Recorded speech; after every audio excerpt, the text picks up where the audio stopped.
महत्वाची बातमी नाशिकमधून एमआयएम नगरसेवक मतीन पटेल आता नाशिक पोलिसांच्या समोर आता आलेला आहे। महत्वाची बातमी आपण या ठिकाणी पाहताय। नाशिकमधलं टीसीएस मधलं धर्मांतरण प्रकरण आणि या प्रकरणामध्ये मतीन पटेल याच्यावर आरोप करण्यात आलेले होते। निदा खान या प्रमुख आरोपीला त्याने आपलं घर राहण्यासाठी दिलेले होतं आणि या प्रकरणात मतीन पटेल याच्या घरावर कारवाई सुद्धा झालेली होती। बांधकाम अनधिकृत असल्याचं सांगत त्याचं घर सुद्धा पाडण्यात आलं आणि आता एमआयएम नगरसेवक मतीन पटेल नाशिक पोलिसांच्या समोर हजर झालेला आहे।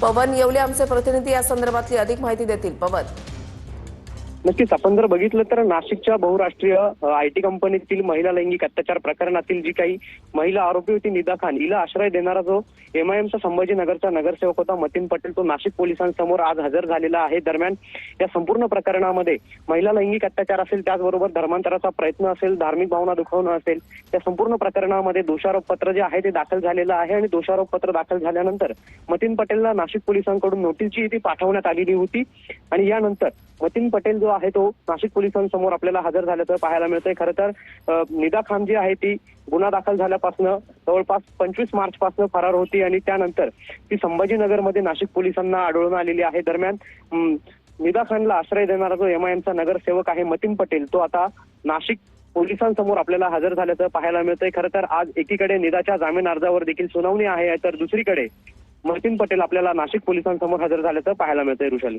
नक्कीच धन्यवाद पवन दिलेल्या सविस्तर माहितीसाठी। निदा खानला लपवल्याप्रकरणी मतीनवर गुन्हा दाखल करण्यात आलेला होता। त्याच्या घरावर सुद्धा कारवाई करण्यात आलेली होती। एमआयएम नगरसेवक मतीन पटेल आता नाशिक पोलिसांच्या समोर हजर झालेला आहे। निदा खानला त्याने आपल्या घरामध्ये लपवलेलं होतं आणि या प्रकरणी त्याच्यावर गुन्हा दाखल झाला। कुठलीही पळवाट आता त्याच्या पुढे राहिलेली नाही, त्याच्यामुळे पोलिसांच्या समोर तो आता शरण आलेला आहे, पोलिसांच्या समोर आलेला आहे। पोलिसांनी त्याच्या भोवती कारवाईचा फास सुद्धा आवळलेला होता।